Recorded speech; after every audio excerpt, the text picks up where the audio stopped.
Então, meu nome é Maria Meire Ferreira, sou professora da Universidade Federal do Maranhão desde 1992, né? Minha formação básica é biblioteconomia e meu doutorado foi em sociologia. A minha relação com a Redó começa não da fundação, mas logo em seguida, quando a professora Ieda Batista, que é também no Maranhão, é a pioneira da Redó, né? Leva para o Maranhão. Eu já estava na universidade, eu já era feminista há muito tempo, e ela leva para o Maranhão a ideia de construção da Redó e construção do Núcleo de Estudo e Pesquisa sobre Mulher e Relações de Gênero, que nós fundamos em seguida. Em que ano? A Redó, ela mais ou menos se imbrica com a fundação do Núcleo de Gênero na UFMA, que se deu em meados, mais ou menos em 1993, né? Quando nós fizemos, eu digo que deu início porque quando nós realizamos as primeiras reuniões com as pesquisadoras que já atuavam ou dentro do movimento feminista ou já tinham produção acadêmica dentro dos estudos de gênero, que no caso era eu, a professora Lúcia Leitão, a própria Ieda, que tomou a iniciativa, a professora Sandra Nascimento, que é do Departamento de Sociologia, a professora Lúcia do Departamento de Serviço Social, e a professora Gilmar, que é do Departamento de Educação. Então fomos nós, mais ou menos nós 5 mulheres, que iniciamos a construção do nosso núcleo de estudo e pesquisa, e que a partir de então começa a se articular um debate mais intenso, porque o debate já existia desde a década de 80, né, na universidade, mas é a partir de então que começa a se aglutinar um debate mais intenso, né, sobre o estudo de gênero na UFMA. Assim, então a Redó teve essa importância em fomentar, em articular, em promover essa articulação. A Redó foi fundamental porque cada um de nós trabalhava. Eu já trabalhava com a Ieda há um certo tempo, né? Mas ele serviu para articular melhor as várias pesquisadoras numa espécie de grupo mais comum, né? Embora eu trabalhasse com a questão, na época eu trabalhava com a questão de ciência e de feminismo, que era o campo que eu trabalhava inicialmente, e depois eu fui enveredando para a questão da política e poder a partir de um outro momento, né? Mas aí já tinha a Lúcia que estudava a questão da violência, já tinha a Sandra que já estudava a questão do lesbianismo, a questão dos movimentos sociais e dos estudos sobre o corpo. Já tinha Diomar que já trabalhava como professora e começa a partir de então a se articular melhor os estudos de gênero e educação, ou seja, nós de alguma forma ou de outra já estávamos ou atuando dentro do movimento feminista, que era o meu caso, que atuo desde 1980, a partir da fundação do Grupo de Mulheres da Ilha, e que depois leva essa militância para a vida acadêmica. A Ieda, que também era uma remanescente do Grupo de Mulheres da Ilha, que já articulava a militância política com a vida acadêmica, e as outras professoras, de uma forma ou de outra, trabalhavam mais na academia, mas vinham também de uma articulação com o movimento feminista. Então, a Redó, de certa maneira, ela potencializa isso no sentido de articular, né, essas várias professoras que já atuavam, que já produziam, num trabalho mais integrado, né? Eu acho que o grande mérito da Redó é esse de integrar os estudos, né? Nos colocando de forma mais assim, no sentido de partilhar mais as nossas dificuldades, e com isso fortaleceu essa articulação dentro da Universidade Federal do Maranhão. Então ela tem essa contribuição que ela é fundamental. Tá. E atualmente, como é que você vê, que perspectiva e qual a importância para ela se manter? Antes disso, teve algum preconceito, dificuldade? O Maranhão recebeu bem o grupo de mulheres, o núcleo de estudos de gênero? Então, como nós tínhamos uma relação, não é que no Maranhão tivesse um feminismo forte, mas o Grupo de Mulheres da Ilha, que foi o pioneiro do feminismo Maranhão, criado em 80, como eu falei, ele tinha, né, uma presença muito significativa dentro da universidade. Então, nós já éramos conhecidos por ser feminista, né? Ainda não era conhecida por ser estudiosa da questão de gênero, mas éramos conhecidos pela militância feminista, que era muito intensa. E essa militância, ela perpassa os debates na universidade, né? Então, nesse sentido, não foi, digamos assim, difícil levar a discussão para dentro da universidade, o debate. Entretanto, foi difícil desde o começo garantirmos esse espaço, o espaço enquanto estrutura, né? Que era a estrutura de um local para que o núcleo pudesse articular melhor os projetos e entre os professores, no ponto de vista assim, de apoio logístico, por exemplo. Isso aí a gente não teve alguma dificuldade no início, que só foi sanada já no final dos anos 90, né? Já início do século XXI, mais ou menos 2002, a gente conseguiu articular uma estrutura mínima para que o grupo, né, o núcleo, se mantivesse, né? Então, como eu tenho acompanhado ao redor, né, como é que se deu aí a minha entrada depois? Isso foi a articulação que teve no Maranhão, que se construiu essa estrutura de núcleo, né, a partir dos vários grupos que foram se formando. E aí, a partir de então, eu começo a participar dos encontros da Redor. O primeiro encontro que eu participei foi em 95, né, lá em Alagoas, né? E a partir de então, eu não deixei mais de participar, a não ser no período que eu estava no doutorado, que me impossibilitou, tendo em vista que eu estava fora do país, né?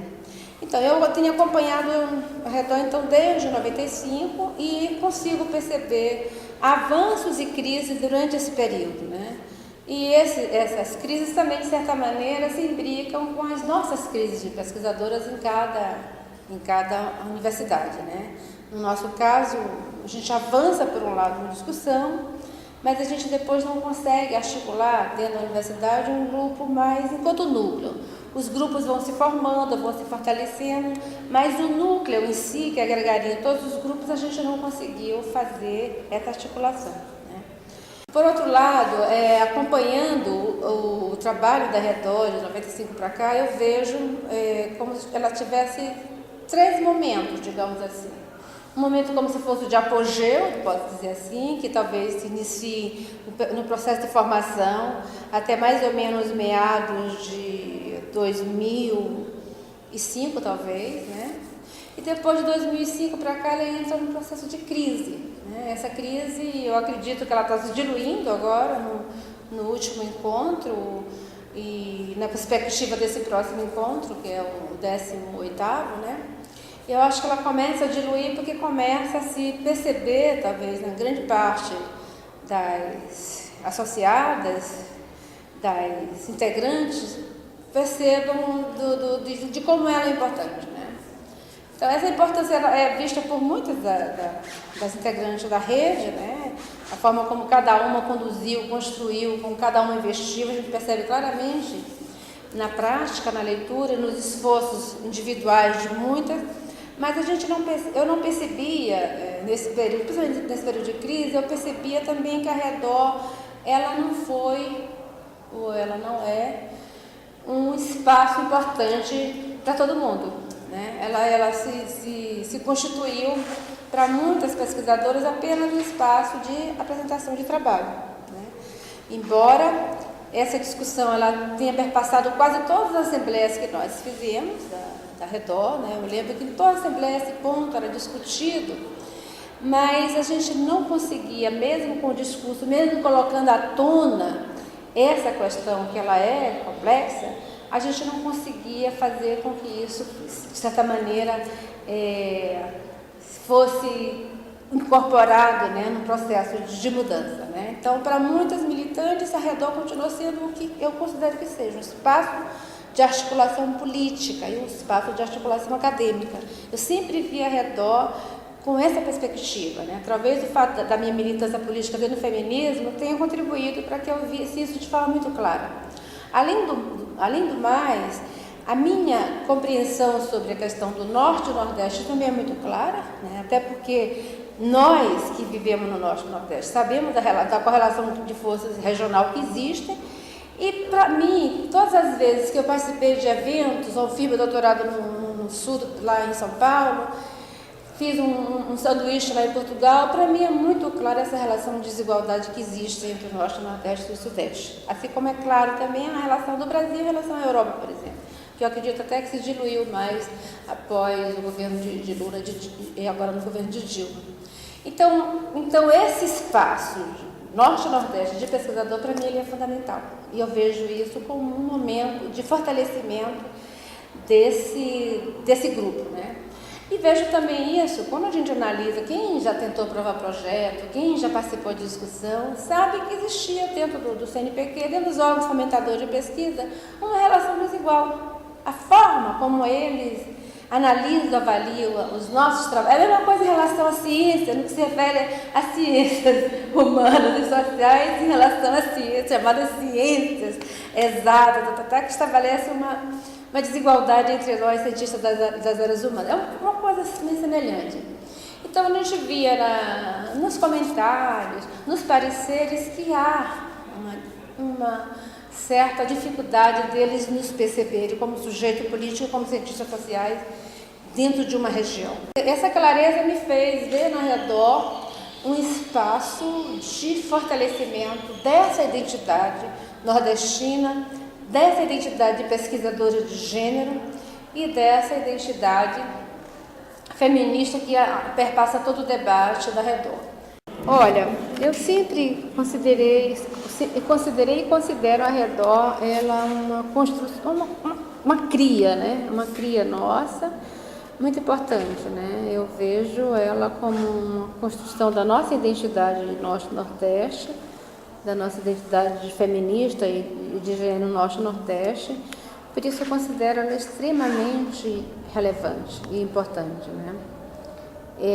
Eu não vejo assim, nem vislumbro de maneira nenhuma uma extinção do redor, né? É como se sentir órfão, digamos assim. E nesse sentido, eu diria que eu fiz e dei todas as contribuições que foram possíveis para poder manter esse grupo para chegar onde chegou, né? Como eu enfatizei antes, nós vivemos muitas crises dentro da redor, né? Crises que a gente achava, não vai ter mais encontro, mas em todas essas crises sempre algumas de nós conseguia trazer à tona a importância da rede e havia um consenso de que era necessário superar essa crise para que a gente pudesse, em algum momento, se fortalecer melhor e se integrar. Eu considero que hoje, né, e essa reunião que eu participei hoje 18 de setembro, né, eu considero que foi uma reunião extremamente importante para a gente demarcar forças e articular. Fazia tempo que a gente não reunia ao redor, no meio, a não ser fora dos eventos, a não ser dentro do próprio evento. Então a gente conseguiu fazer uma reunião fora do evento, uma reunião grande, refletiu-se pontos importantes. E eu considero que esses pontos, a exemplo da retomada das pesquisas coletivas, que eu considero que é um ponto importantíssimo para que a gente possa voltar a fortalecer a rede. Vejo também que vivemos um momento político, né, em termos dos órgãos fomentadores, como o CNPq, um momento extremamente importante que pode contribuir para que a gente possa construir essas pesquisas coletivas que, para mim, elas seriam, digamos assim, espaços para fortalecer o grupo redor. Na medida que a gente vai integrando várias pesquisadoras numa pesquisa coletiva, que também, eu acho que as pesquisas coletivas, elas contribuem para também marcar mais nós, do Norte e Nordeste, em relação ao Sudeste. Mostrar que nós temos uma produção muito específica, que se brinca com os conhecimentos, mas tem particularidades que precisam emergir, né, nas pesquisas, né? Então, eu acho que ao redor, as perspectivas eu acho que são muito positivas, mas acho também que a gente também tem que ser um pouco mais ousadas, né? Ousada no sentido de ampliar os espaços de formação da redor, né? Articular cursos, por exemplo, de formação fora dos encontros, que possam fazer com que a gente amplie mais nossas reflexões sobre, por exemplo, epistemologia, né, sobre metodologia, fazer os encontros também com essa nova geração de cientistas que está surgindo, né, que é uma forma também da gente trazer os estudos feministas para dentro para sensibilizar esses jovens, né? Eu acho que tem alguns caminhos que é preciso que a gente faça para poder ampliar e fortalecer a Redor para que ela venha a se consolidar, né? Que ela ainda não está consolidada. É possível que a gente consolide a partir de uma nova perspectiva. A parte de formação, manter os encontros, as pesquisas coletivas, eu considero como canais importantes para que a gente consiga fortalecer melhor essa rede.